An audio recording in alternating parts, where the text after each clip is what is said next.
Cold start out there on this Friday morning. At least that wind not quite as strong as yesterday, but with those temperatures out there this morning, we're running about 5 to 10 degrees colder than we were yesterday morning. So certainly a bit of a shock to the system as you're stepping out the door this morning, but thankfully we're tracking a bit of a warm up. All those details coming up. Also coming up this morning, Metro money, free bus rides and $100 a month in your pocket for Metro Rail. The big changes to the public transit proposed by D.C. Council and when you can expect to see them. Also ahead this morning, tried in court, an FBI agent preparing to testify after shooting someone on a train 2 years ago. Do you wish you had it diverted to Frederick? Of course. And the aircraft ahead of us had diverted to Frederick. And part 2 of our exclusive interview with a pilot who flew his plane into a Gaithersburg electric tower. You'll hear his decision-making process in his own words. The station covering all of the DMV. This is DC News Now. All right, good morning to you. Thanks for joining us. I'm Corey James. Good morning. I'm Tanaya Wright. We do want to get right to meteorologist Jackie Lay with a check on our Friday forecast. Jackie, it is 6 a.m.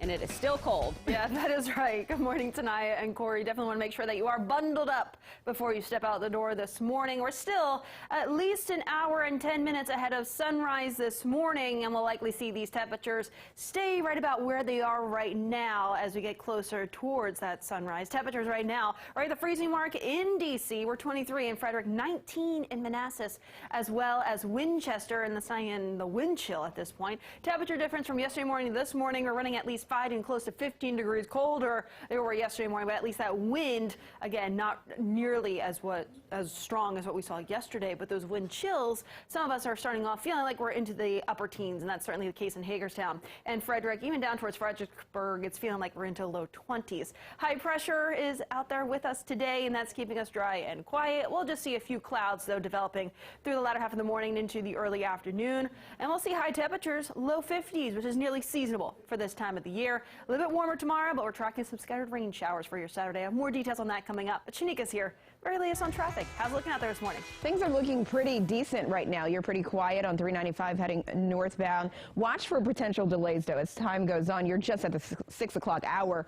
As time goes on, you'll probably start to see some. Now, the Beltway overall, you're all green. Everything is quiet. Lanes are open. DC 295, you're going to start to see some delays, and I'm already seeing some yellow once you get to Kenilworth Avenue. Top side is probably going to start to run slowly in just a bit, but you're okay. Now, 95, we're watching delays from this one crash. That right lane is still blocked, and that happened right after 123. All right, Shanika, thank you. This morning, a bicyclist is in the hospital after being hit by a car in Montgomery County. This happened around 9 o'clock last night along Rockville Pike and Talbot Street. Now, the driver of the vehicle stayed at the scene. Officials say the bicyclist has life-threatening injuries. Also this morning, the FBI agent accused of shooting someone on a Metro train in Montgomery County 2 years ago is set to appear in court. Dramatic new video shows the moments that led up to that shooting. Our Randy Bass is live outside of the Montgomery County Courthouse in Rockville this morning. So Randy, you followed this story since it all first happened. Yeah, tonight, Corey, it's been almost 2 years since that shooting first happened on a Red Line Metro train in Bethesda. Prosecutors say former FBI agent Eduardo Valdivia shot and injured another passenger on a Red Line train as it approached the Medical Center Metro station. And this morning, we're seeing a first-hand account of the seconds and moments that led up and followed that shooting. Take a look here. This video aired in a Montgomery County courtroom here yesterday, and Valdivia's attempted murder trial got underway earlier this week. You see Valdivia reach for his gun, shoot the victim. He hunches over and sits back down. What led up to that moment is the focus of this trial. Prosecutors say the victim asked for money. When Valdivia said no, the man mumbled curse words and walked away. A minute later, Valdivia shot him twice. The main focus is what happened in between those few minutes. Valdivia says it all happened in self-defense. The judge in the case released nearly 4 minutes of footage from inside the Metro train car. There were other people, witnesses in the train car at the time. It happened around 7 a.m. on a Tuesday in December during the busy morning commute. Today he's expected to appear here in court at the Montgomery County Courthouse for the 4th day of his criminal trial. Now, remember, he is facing attempted murder charges, and if he's convicted, that comes with a pretty hefty sentence. Those proceedings today in court are expected to get started in a few hours around 9:30. For now, reporting in Rockville for DC News Now, I'm Randy Bass. All right, Randy, thank you. This morning, D.C. Council is working to make the district the first major city in the country to offer free bus service. It is a bill that has been in motion for a long time. That's right. Our Lex Juarez joins us now in the studio to break it all down for us. Lex, good morning. Well, good morning, guys. Well, the bill is called Metro for DC and will take major changes to the current system that will benefit the community members' wallets. Well, this starts with taking away the fare for riding buses. Council members expect this to be in place by July of next year.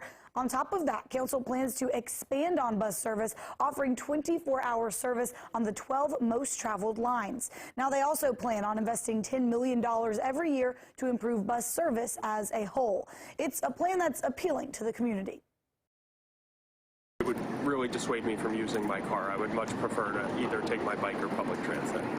Well, it is important to note that this would only be on WMATA buses, not those circulator buses that you also see in the city. And the bill will also impact Metro Rail riders, giving them $100 a month to use on that service. But the money can also be used anywhere that a Smart Trip card is accepted, like buses outside of the city. Council members hope that these measures will increase ridership and ensure a high-quality service from WMATA. The council will be voting on the Metro for DC bill next Tuesday as emergency legislation. Live in the studio, I'm Lex Juarez, DC News Now. All right, Lex, thank you. In Virginia, Fairfax County's most wanted murder suspect is behind bars this morning. Police arrested Kywan Trot McClain in Alexandria yesterday for the murder of Brandon Wims. Now, this happened last October. Police say he led them on a short chase and then drove his car right into a nearby ditch. Trot McClain is now facing second-degree murder charges. Your time right now is 6:06 this morning. Back in the district, Mayor Muriel Bowser is now pushing for an emergency overhaul of the D.C. Housing Authority Board. Her request comes a day after the head of the agency vowed to improve the program. A recent federal audit exposed dozens of flaws, from sanitary concerns to inadequate management. The mayor's office is now requesting the current board be replaced with a temporary board of affordable housing experts. The experts would oversee and recommend changes to the program's director. Bowser's emergency request also requires the program's director to update the mayor's office on the progress being made each quarter.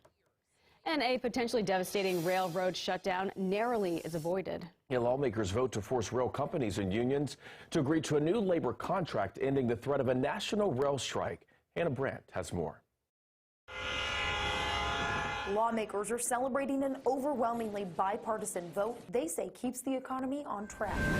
I'm glad that the two sides have come together so that we can avoid this shutdown, which would be extremely damaging to the country. They just passed a bill to force rail companies and unions to sign a new labor contract. This comes after several months of negotiations failed. Nobody got everything that they wanted in this negotiation. The companies moved, the unions moved. Without a deal, the rail workers could have gone on strike, costing the economy billions of dollars per day as shipments of food, oil, and other goods ground to a halt.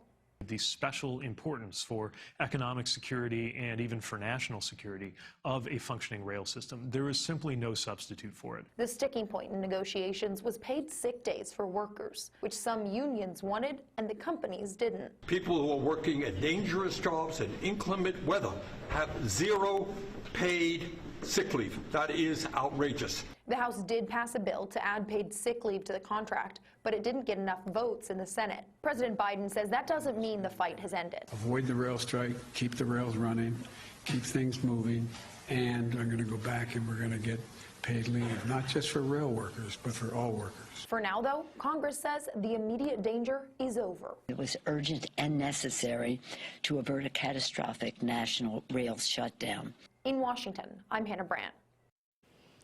All right, this morning our holidays, our calendars have officially flipped to the month of December. It's December 2nd, and the DMV fills with holiday cheers. Whether you're in D.C., Maryland, or Virginia, here's how you and your family can get into the spirit of the holidays. In the district, the Holiday Boat Parade is back at the wharf. Boats decorated in festive lights will make their way around the wharf. Then will be a fireworks show at 8 p.m. The National Cathedral kicks off its Christmas concerts as well, with performances each day this weekend. And the downtown holiday market will be in full swing. Now, vendors will be active from 2 to 8 daily at 8th and F Streets in Northwest. Over in Maryland, Bethesda Winter Wonderland will be open from 1 to 4 tomorrow, featuring festive music, visits with Santa Claus, and ice sculpting demonstrations. Watermark are hosting a candlelit stroll in Annapolis as well. A ticket for that event will cost you $25. And there's lots to do over in Virginia as well. Santa and Mrs. Claus are headed to the Manassas Christmas Parade and will arrive in less than 12 hours. They will host a tree lighting tonight ahead of tomorrow's parade. Fairfax will also host their Festival of Lights and Carols tomorrow, and that event will run from 12 to 6 tomorrow. Everything sounds so much fun. And no matter where you are in the DMV, there's plenty of reason to get into the merry spirit this holiday season.